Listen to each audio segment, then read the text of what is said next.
महानगरपालिकेमध्ये सत्ता कोणाची पण असो, परंतु मागच्या बऱ्याच वर्षापासनं ह्या शहरातील प्रथम नागरिक म्हणजे माननीय महापौर यांना ह्या शहरामध्ये शासकीय निवास असावं याची मागणी सातत्यानं मागच्या कित्येक वर्षापासनं सुरू होती.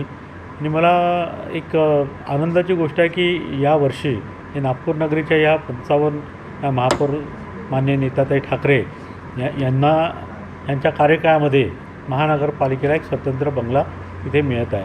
परंतु हे मिळत असताना त्याचा उपयोग नागरिकांच्याकरिता आणि ह्या शहरामध्ये नागरिकांना येणाऱ्या अडीअडचणीकरिता आपण निश्चितपणानं तिथे बसवल्या सगळ्या समस्या सोडवाल.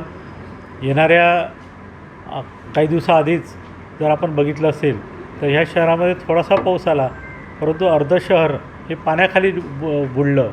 त्याच्यामुळे मला असं वाटते की कुठेतरी अधिकाऱ्यांचा निष्काळजीपणा या सगळ्या गोष्टीला जबाबदार आहे. असे सर्व गोष्टी ह्या वर्षी मिळणाऱ्या ह्या बंगल्यातून मला असं वाटते ताईंनी प्रवेश घेतल्यावर ह्या शहरातील नागरिकांना ह्या सर्व गोष्टीपासून कुठेतरी दिलासा मिळेल असं अपेक्षा माननीय महापौरांकडे मी व्यक्त करतो. त्यांना त्या बंगल्यासाठी आणि करता येणाऱ्या शुभेच्छाही देतो निश्चितपणानं. कारण की महानगरपालिकेमध्ये मी पहिलेच सांगितलं की सत्ता कोणाची असो, एवढं मोठं हे नागपूर शहर आहे आणि ह्या शहरामध्ये विकास होत असताना महापौरांचं एक महत्त्वाचं स्थान तो कुठल्याही पक्षाचा असो ह्या नागपूर शहरामध्ये आहे.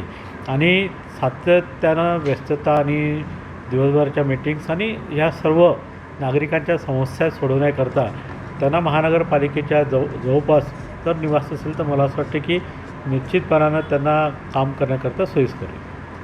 नाही, नागपूरकरांना मी तेच सांगितलं की माननीय महापौरांना काम करण्याकरता सोयीस्कर होईल.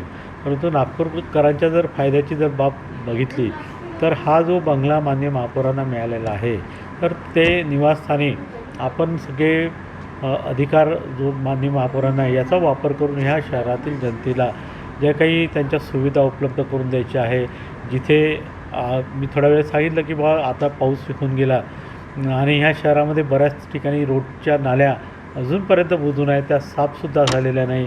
त्याच्यामुळे बऱ्याच ठिकाणी पावसाचं पाणी जमा झालं, नागरिकांना त्रास झाला. या सर्व गोष्टी मला असं वाटते की त्या नवीन येणाऱ्या बंगल्यामध्ये आपण प्रवेश घेताबरोबर संबंधित अधिकाऱ्यांना तिथून आपण अशा सूचना कराल अशी अपेक्षा व्यक्त करतो. नागरिकांच्या मूलभूत सुविधांवर जे काही निधी खर्च व्हायला पाहिजे ते बजेट हेडमध्ये निश्चितपणानं आहे. परंतु मला असं वाटतं की तो जो बंगला आहे मग तिथे काही आधी मेट्रोचं ऑफिस होतं आणि जवळपास तो तयारच आहे. त्याच्यामुळे महानगरपालिकेचा विशेष निधी असं काही त्याच्यामध्ये खर्च होण्याची काही बाब नाही.